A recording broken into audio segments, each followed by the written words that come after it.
What's good, YouTube? And welcome to the Cyber Monday sale / mega merch drop sellout speedrun, because everybody and their grandmother decided to drop merch today, which does make a ton of sense because the holidays are right around the corner. Gamer's Choice auto applies to your cart, 15% off on anything site-wide. They have a ton of stuff up. They've got slabs, thorns, cards they wouldn't usually have, and looking through, they have like the Chase dice right now from Legendary Duel Season 3 at just $5. Over on eBay, that would be $13 lowest, and then you get 15% off on top of that, and any purchase on the site will support the channel directly through the end of the sale, but you gotta get on that ends today. Going through and looking, they also have other Chase dice that are more desirable, like the Dark Magician Girl, depending on your preference, of course. Over here, we do see that goes for a bit more. I believe the lowest is $14 on eBay for one seller before this bundle appears at $16, and then it keeps getting way more expensive and hard to find from there. And then the sleeve bundles from Mama, they're the cheapest on the entire market that I have seen. Over on TCG Player, they're $17, and you only get 10% bucks back on the bonus bucks, and then you have to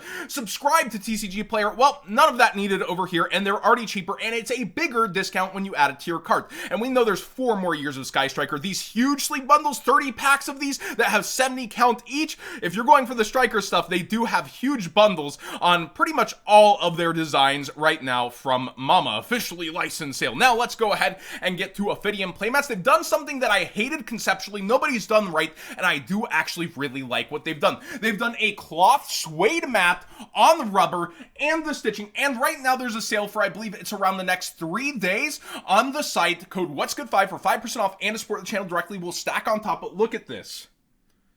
I really like what they've done. You get a bit of a sheen on the playmat. It feels really nice. I would go stitch, not just because it costs a little more, I get a little more off of the promo code, but because I do think it brings the playmats really well together, and their stitching is better than any company that I have seen do it. But they have a ton of new designs. One of my favorites that they've come out with now is the gates, and maybe it's my inner rogue player that's attracted to these kinds of playmats, but these one-player playmats are something I really like, or you can go for the classics like the Dragon Ruler playmat. Next up, we have Tap BO cards. Code What's Good 5 for 5% off and to support the channel directly. We'll work on their newer merch drops, which are not discounted on the website. This window looks really good for the Field Center, as well as the Tearlament lore one. They also now have hoodies, as well as sleeves that say Response in that Supreme-ish style, and I really like the foil sleeves. I would double sleeve those though, most likely, and I can't wait to see how their hoodies actually feel. I'm a big hoodie fan here in the winter, but anything that's already on the site is 15% off, auto-applied in your cart, and supports the channel directly.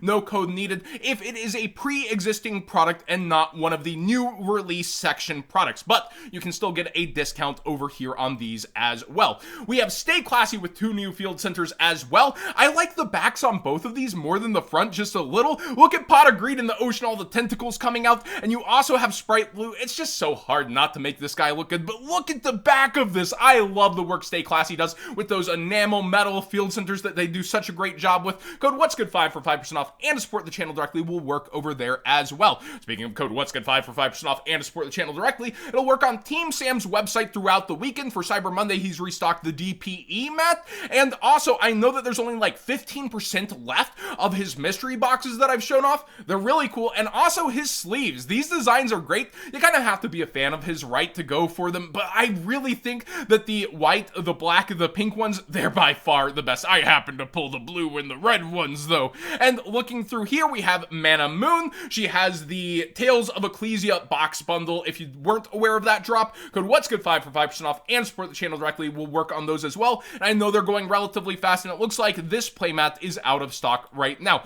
And this isn't a sponsored bit at all. This is just the shirt I'm wearing. People ask usually when I wear it where I got it. It's over on Bait. It is pretty darn expensive, but right now they have 30% off site-wide. Code BKFRI30. That does not support the channel. It is not sponsored. I just really like this t-shirt. It's one of my favorite Yu-Gi-Oh shirts. Maybe it's my inner like middle schooler. The raised flames in this special way. I always cold wash this and then hang dry it. Now get to the cards, John. Hey, I did all of that in 4 minutes. That's not bad. Thunder King Ryo. This got sold out a while ago due to Mannequin Cat, and this card has been on people's radar since because it's a past format play card, but also you have it being in modern. Stopping searching is pretty big, and I've got to say, I am a big Ryo fan. I don't think it necessarily deserves this much attention and hype towards it, but let me know in the comment section down below if you think it does. But the secret rares, for example, they're up back towards like $50 lowest and getting sales. And I think it's that mix of people, well, here's a listing, hey, coming in hot, 45. But seriously, when we look at cards like these and every single version's going out and up, Konami usually gets on the reprint clock and train with that. And I've got to say,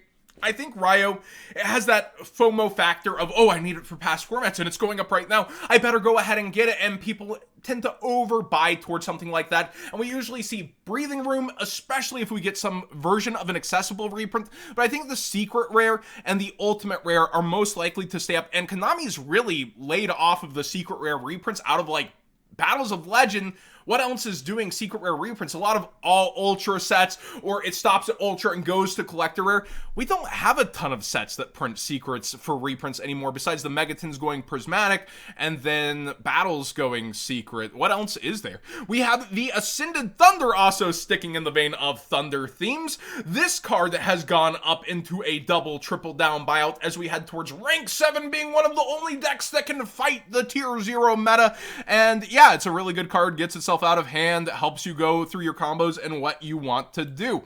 Speaking of rank 7 deck, Fenrir and Unicorn have really stabilized up throughout this weekend, and I think a lot of people will be eyeing them on the Cyber Monday sale that is subscriber locked on TCG Player, and other things are falling out pretty beautifully. Lubellion down towards 50. The super rare is still staying pretty expensive for Magnuma and Druid Swarm, but coming down from where they were hyping up to. And if you're looking for the Pendulum deck, Ignis Phoenix is way down and really easy in order to get in. Look at Spellbound, the Crashing Die. I tried to stay at 15 and kept coming. I'm glad the Yu-Gi-Oh community did not overhype this one. It may have its format someday. The question is, would that actually be before we get to the next Megatons, its reprints, those kinds of things? And its art's really cool. I've heard people saying, I'm so glad it's under $10. I just wanted it for the art.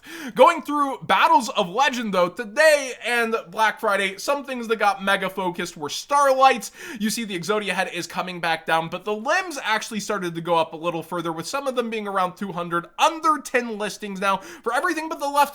Simo told you to be aware of the left leg of Exodia. Why isn't it the one it's the meme? But seriously, all the other limbs seem to be going, and for the trash Starlights in the set to still be 100 and above when the set is falling out should be very telling, because it's down to like $53 a box, and that's kind of crazy. But the value inside just isn't worth ripping open and through to get to Starlights right now, and that's why the Starlights are starting to go and not get replenished at all, despite this being a very new set. When you see around one per case almost in the US, and it's a little harder to get in the EU, well, they're the mega chases, and then everything else not worth the most. You have access code Talker towards 30. Everything else is under $10, with Toon BLS bubbling up a little bit from this weekend, taking second over Celine, but Celine is close behind. Borreload, a lot of people are surprised this actually has started to fall down. It's a one of in the extra deck for some people, but it is within the metagame relevantly to like Dragon Link, and Dragon Link's going to get a ton of upgrades with those light and dark cards. I believe that's Photon Shockwave, right? But looking through, or is it the set after Photon Shockwave? Sorry, I've just been looking at new releases recently and reading through. We also have F-Zero, which is around $5 to $6, which is up like a bit, baby bump, and Ian Shuffle. And then everything else, just even anticipated, is so easy and cheap to get, like Kisi Kill, under $2. That's really awesome, and I think it's great for players to get, but anybody who's opening this, it's Starlight or bust, right? Or a combination of access code and other short prints, or bust versus these $50 boxes. Blue Eyes Jet Dragon has gone up further. I think we covered when it went to 18-ish, and here it is. People went after this during the sales. Not only for this version, though, you see a lot of people spending up to $25, and a lot of low-rated sellers also trying to list this, get a sale, that kind of thing. But the Starlight rare really spiked up. People in the Discord were telling me how they were holding on while it was $80, just hoping. Well, casual doesn't mean broken. A lot of people waited for Black Friday and Cyber Monday to go for a ton of Starlights, including including this one for their collection, and it is way up. Remember, Battles of Chaos should be the first mega tenable set from the entire, year block, and looking at it, like, yeah, its reprint clock is ticking for the regular version, but the Starlight, it's a different beast. But be aware when buying into this that it could see a reprint, in a timely manner. That's still pretty far off. So the other thing people don't talk about enough is time versus money when it comes to cards. Like, when you get a card and you're actually going to be using it instead of it sitting pretty in a binder, that time factor of having access to it, getting to use it, versus how much will the reprint be, when will it be, you've got to consider those multiple factors of, am I using it versus, yeah, I had the time to play with it versus the money I put in versus that reprint clock. Speaking of penny stonks, Plunder Patrol came up in the Discord. Yu-Gi-Oh! Software guy said that he felt like the secret rare Blackbeard was a really good penny stonk. And I was like, I don't disagree that it's a really good card, but somebody else mentioned that they thought that the secret ships would be way better. And they already did bubble up once from people buying into them like listed. And you have Morek here, you also have Bran. And when the new ship does come, I want to point out that originally Blackbeard was one of the overprinted ultra rares. It was pretty darn easy to get because the other ones that are shorted, you get the overprinted ones, where Whitebeard and Redbeard were the shorted ultras, but they got reprinted in ultras. So I do think there is a twist that people will want the secret new Blackbeard reprint to match the secret ships, but I think proportionally, if we're talking cards under 5, the secret ships are probably the better cards to go for. But let me know in the comment section down below what you think. Will Plunder Patrol just fall flat? Will the Captain Douglas Haddad come back and terrorize people with them?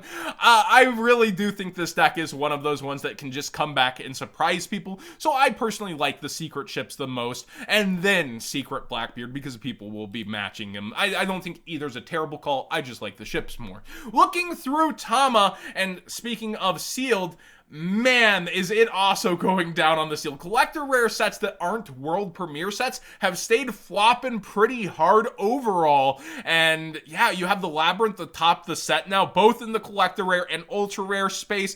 And you have, the rest of the cards starting to go up. Like Ariana here is almost towards 20 again, and Runic's falling out because it's not in the meta. So you have the deck that is more waifu-ish, that's a rogue, starting to overtake the meta potential deck. This just happens in deck building sets sometimes. The waifu tax is really very real.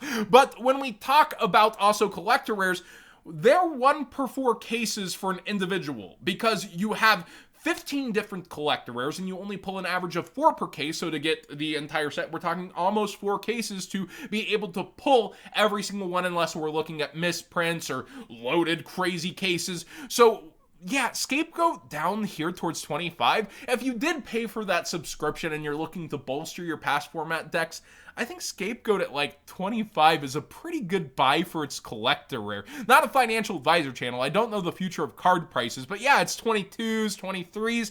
It's a pretty nice version of the card overall, in my opinion.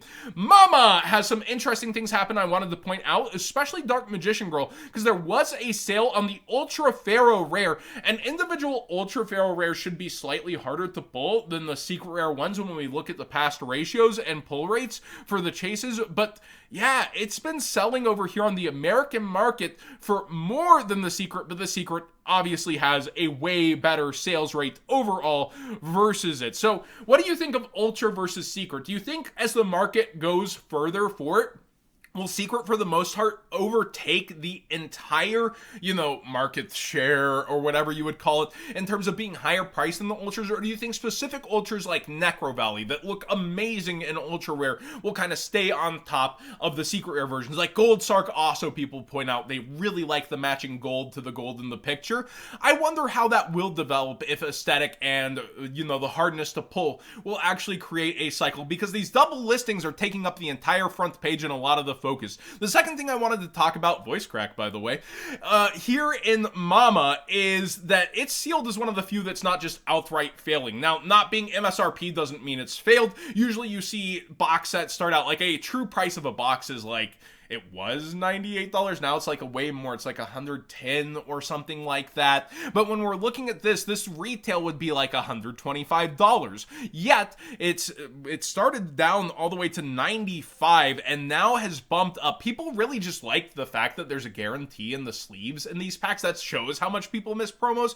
And the cards inside are actually very similarly, outside of the chases, priced like Battles of Legend. The thing though is there's a lot more staples to chase. Evenly matched, Tactical Talents, Lightning Storm, Imperm. Then you have the Ishizu stuff that was original to the set but has fallen out since it wasn't shorted in the US and not everyone wants to play that. Then you got Apollosa, you got, Harpy's Feather Duster, which was in a structure deck that was going up only for this card. There's so many things to appreciate in here, and I think that's why this set is doing so much better and actually starting to head towards its MSRP, which is a sign of a successful set, versus like Battles of Legend just completely falling out, even though you got like access code talker towards almost $30 above all these singles before we talk chases versus these 10s, 8s. You still have, Celine, you have BLS, you have Borolo Savages, a similar layout towards the top end of both sets, but the booster box buy-in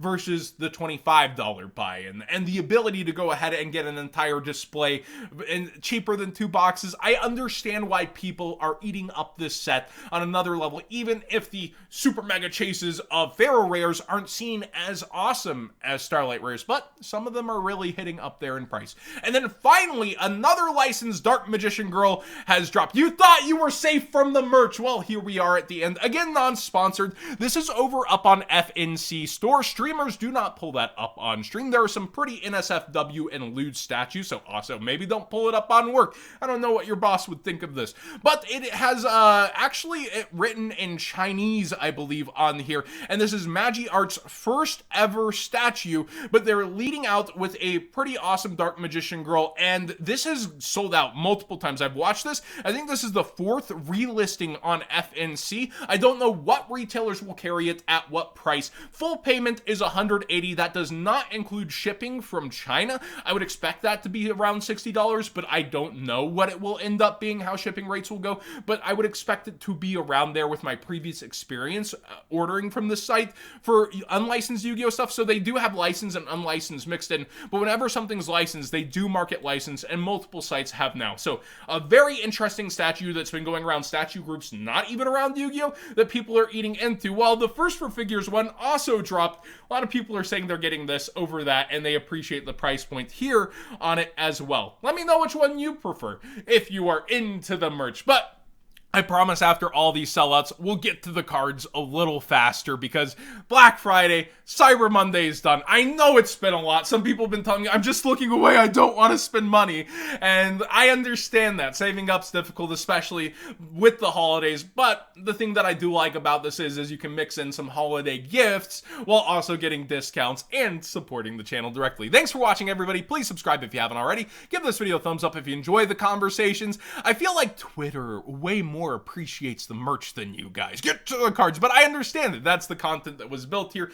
The Yu-Gi-Oh merch is a more explosive sector that's been popping up way faster ever since you got like Hypeland, Yeetie into the clothes, now Bates on the license, and you're seeing it pop back up at Hot Topic. But then the figure market has also been going crazy, especially with like all the reveals from Japan, and there is a secondary market within the figures, and there are even reprints, kind of like the TCG world, where they'll rewave a figure either in the same or alternate variants, and that can still crash the first variant if there wasn't a special thing about it. Like First for Figures, people are in the Discord actually saying, hey, that's popping up cheaper on another site, not realizing First for Figures has special things like light up features that basically are like a first edition secret versus a unlimited wave on other sites, and that's why it's cheaper. It doesn't have the light up feature or gimmick that a collector might go for over the one without it. And in statue groups all the time, you see the exclusives tend to sell